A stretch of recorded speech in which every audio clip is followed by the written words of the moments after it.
Good morning to everyone. Good to see you.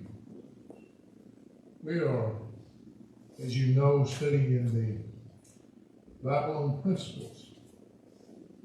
And there are millions of them. But as you know, we've been studying the beginning, and we've been taking the major principles as we have had them come up in the conversation.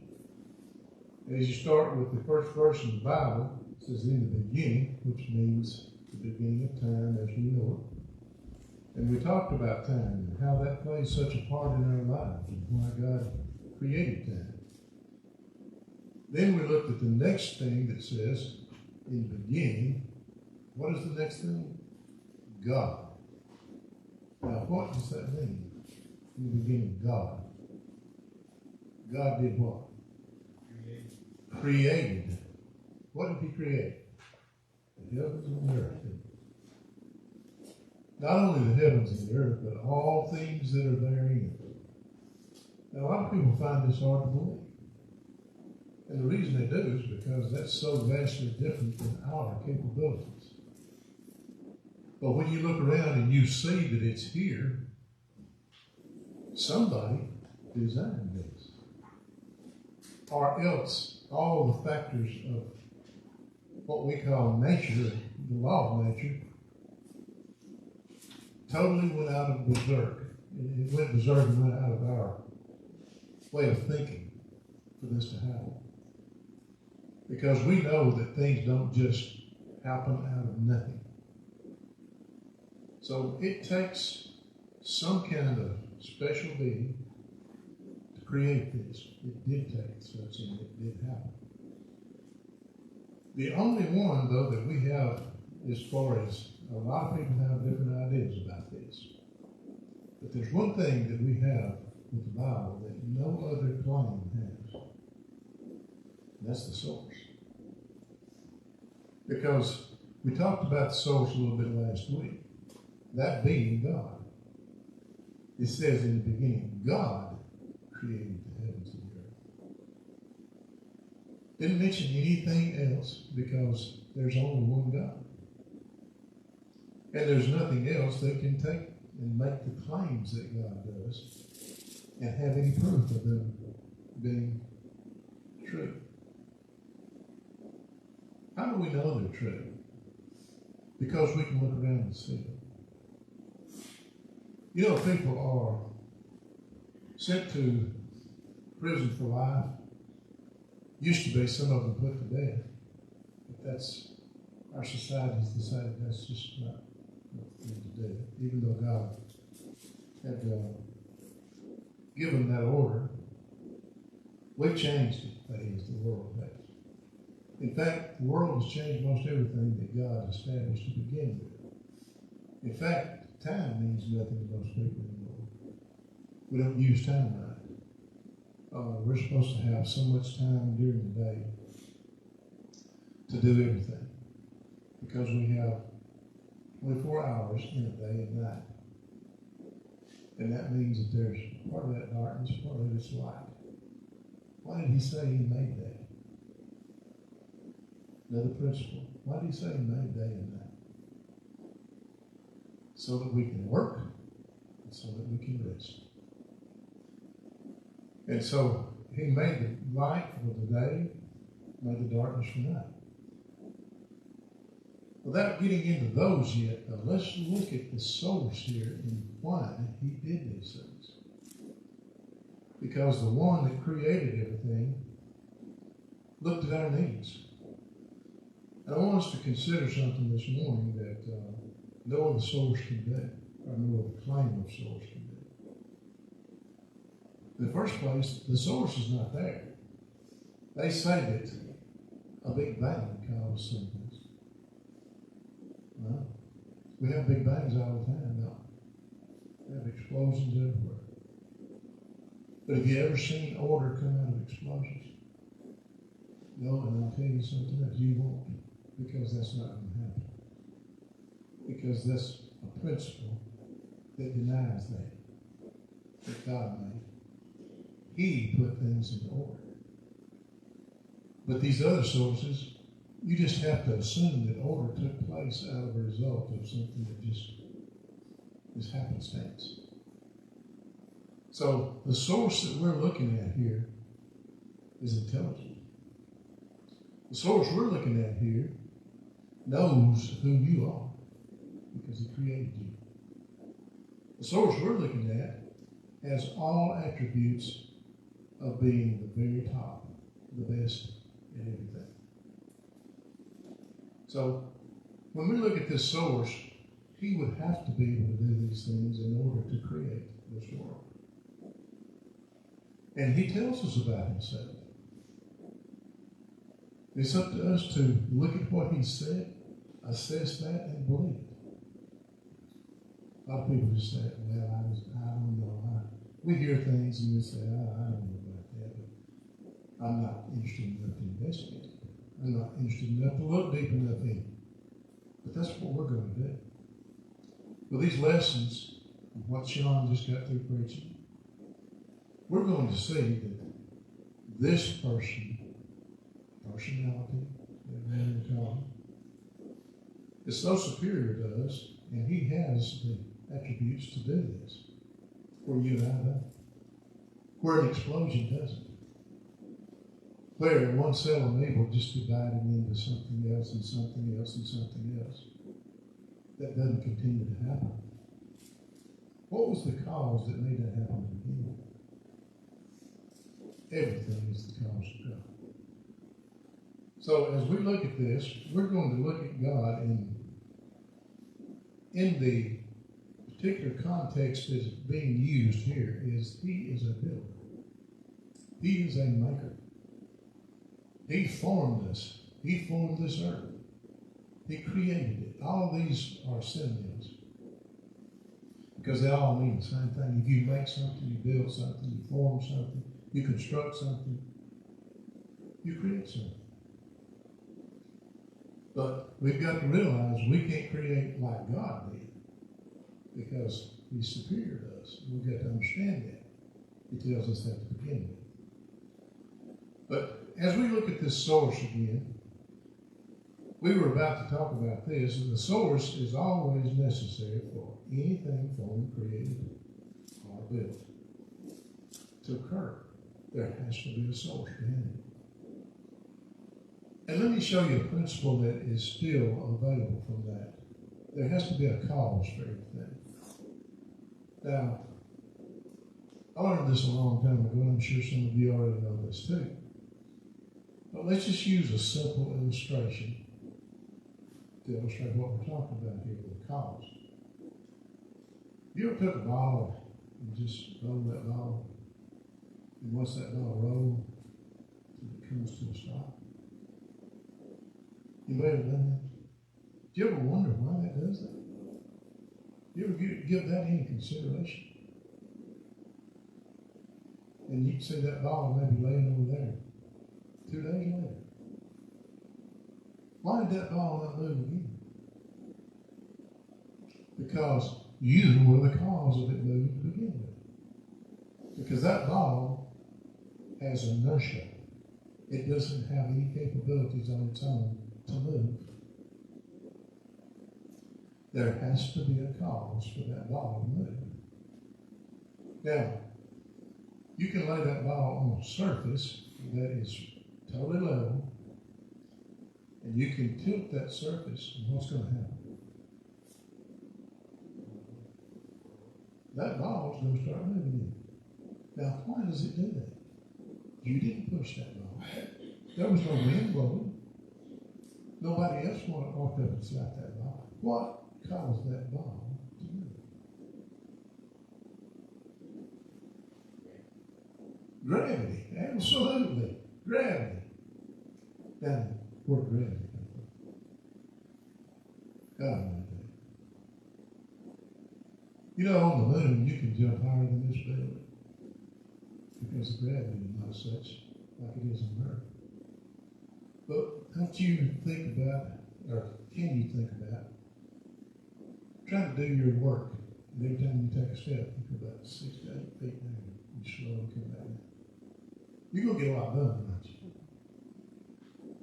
So God knew to make that where it was equal as you moved to the desired speed that you wanted to make. You see, that's what intelligence does. Not the sign of some explosion. Not the sign of somebody who says, this happened because of this and this and this. That makes no sense. You can't even explain why they're even using that as an example. When all these things before us deny all these principles that God's laid down. So just letting you know that just saying God created this is not quite enough. But when you look at all the evidence, and we've got a lesson on these tonight, if you're not listening to that, on evidence, it'll clear you up on a lot of things too, so you may have some questions of it. But you got to be interested. You say, unless I pay attention, unless I take in the information, and unless it means something to me to make me take actions, it's never going to do me any good. It's never going to do anybody any good unless what the source has given us, we use it properly. So with this in mind, number one, the source is a point of origin or procurement. And I know that may be a word that you're not familiar with, but it's a beginning. Everything has to have a beginning and an end for it to exist. In this case, the beginning was the beginning of time as we know it. So there was the source, building it in the beginning. There together. A source is also one of the initiations or something that, like I was telling you a while ago, who initiated that ball? You did. Now then, if you come back and that ball was moved, it either means something else took your place and became the initiator of that ball moving the next time, because inertia sets in if you don't have some reason, such as gravity, wind, somebody banging into it, an animal coming along bumping it, that ball's going to lay right there. Why? Because of what God has made for us. I mean, wouldn't you have to lay something down and by the time you leave, you come back and it's across the street over there? You see, that wouldn't work too good in our plans, would it? But God realized that. Things are where you leave them unless some cause moves that. God moved the things that happened to create this earth. Now, that can be a prototype or a model for us to go by. And what God did is exactly the model for us to go by. One that supplies information. Like I said, have you ever read anything from the source of the Big Bang? Now, I'm not talking about the people who created the idea, but I'm talking about the source itself that caused that Big Bang. And said, this is how I did it to this Big Bang. You're not going to, because there is no source for that Big Bang. This is in man's mind, but he can't explain it. I told you this last week, but I'm going to reiterate it. Teaching about the Omega, 3rd grade class. This man had gone through this, how everything came from the water. This one cell Omega came up on dry land and just sort of developed into a man. Now, can you imagine it? Then after that happened, the same thing happened with another one cell Omega that washed up and became a woman. Now, can you imagine such a thing? And we've got people who are highly educated teaching this stuff. And you're supposed to believe it because they're highly educated. But there's none of them highly educated like God is. He has the supply of information we need. They don't. They never will. You can listen to it, and then if you listen to God, you'll see the fallacies in this, but only when you compare truth to error. This is why truth's hated so much. This is why Christ was hated. The truth always rivals a lie. Because a lie can be found out. The truth can too, but when the truth's found out, it makes you happy. Because it tells you what you're looking for, truth. Isn't that what we want? We want people to tell us the truth. Do you just get happy when people start lying to you? No, we want the truth. That's what Jesus said he brought to us. Jesus is the truth.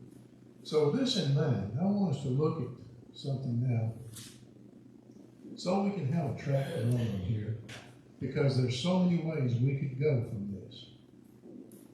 But in looking at the context, what is going on here? There's a building going on. So we're going to look at the source that created the force. And that's what force is. Force makes something move, makes something happen. Until you exert some force or action, nothing is developed. But it says God, and then it says created. The next thing was, he used that force. He was the source that created the force. He was the cause. The force was the action he took. Now then, before we get too far into that, let's stick on right now the source. And let's look at him for what he was doing here. What was one of the major things he was doing? One thing he was doing was teaching us that everything is going to run on the principle of building and work. Because that's what God did. He built this earth, and everything we do, is a duplicate of that, except we do it within the limitations he gave us instead of speaking it into existence. So let's just consider some things here. With the source, it's a degenerate force for the cause, a point of origin, one that initiates, and one that supplies the information. Now, with that in mind,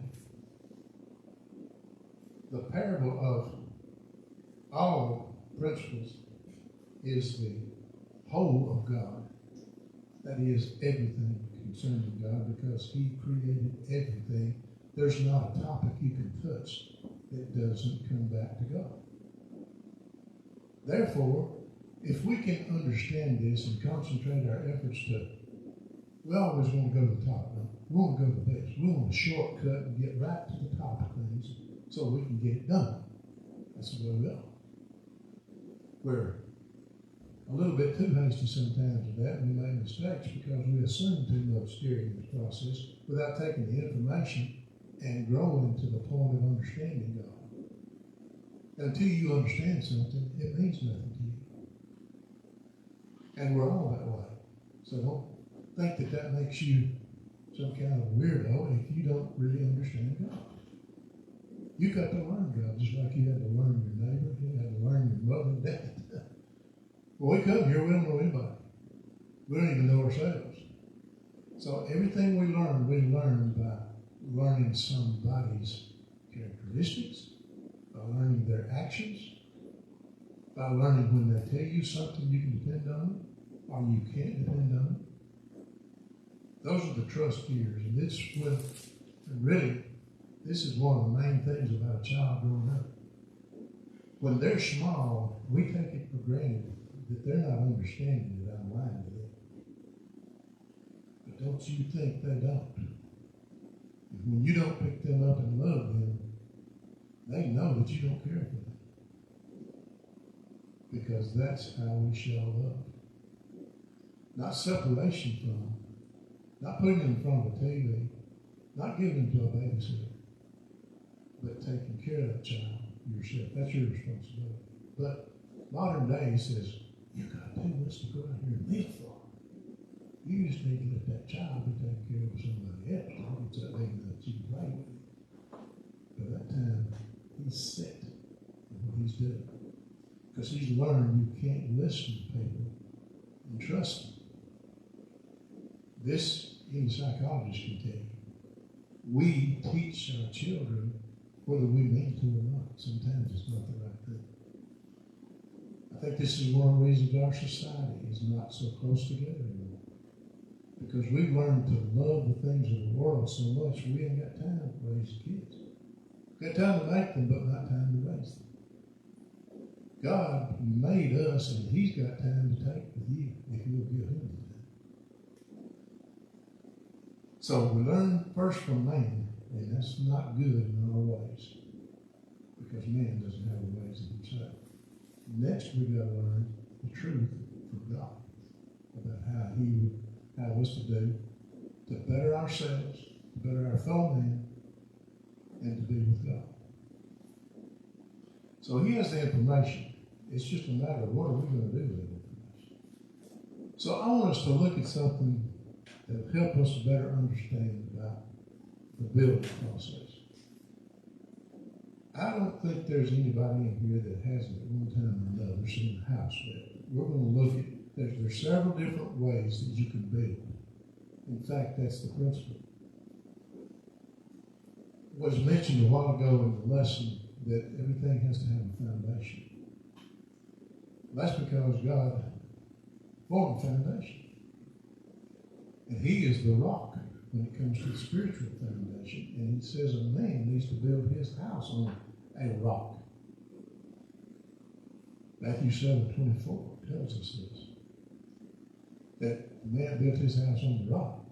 When the floods came, the rain, that house stood because it was on a firm foundation. What about the man who built his house on the sand?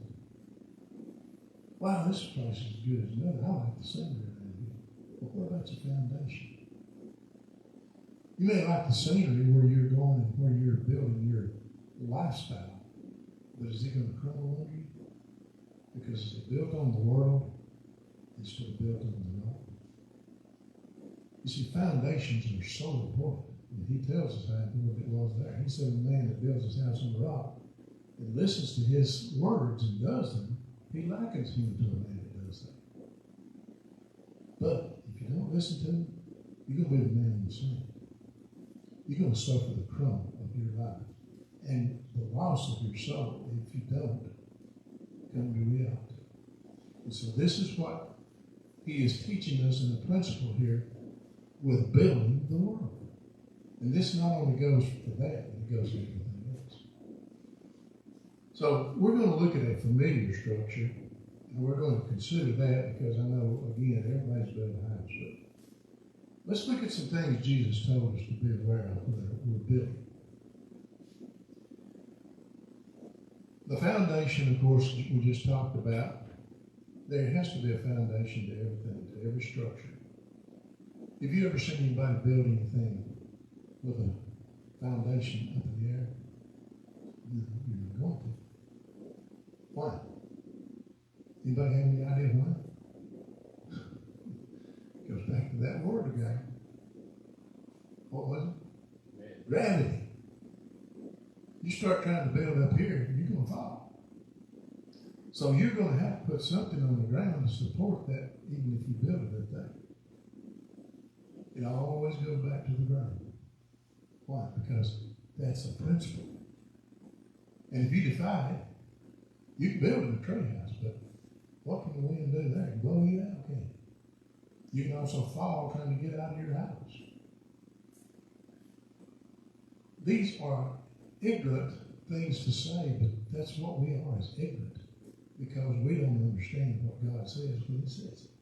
Because we don't pay attention to it. If we looked at the examples He's given us and then compare them to what He says, they all make sense. They make so much sense that we have to have faith, if we're honest. So we're going to look at structures, and we're going to look at a familiar structure. Not only do we build on that, but we also build on our character. We build on our mental capacity. You have to build everything because you start out ground zero. That is building your life, building your language, building your knowledge. has to happen. Because if you don't, you're denying the principle and you're not learning. We're not growing. We're not getting better at what we do. Sometimes we're happy with where we are. We don't grow anymore because we've got it made. Physically, maybe somebody supplying us with all the money we need. Maybe all the joys that we can enjoy in this life. Maybe all the clothes and something to eat. And we just go out and find our friends and have a good time. That's what maybe everybody would do if they had the opportunity. But then, where would God fit into that? He wouldn't. So there is a penalty to pay for violating God's principles. The same with that, going back again, we all build on ground level. And unless you build on a good foundation,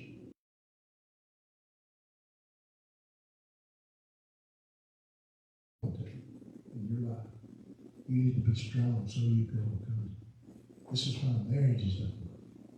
This is why friendships don't work. This is why when you look at your television, everybody is up in the air with us. Because we don't like all the uncertainty. We don't like the anger.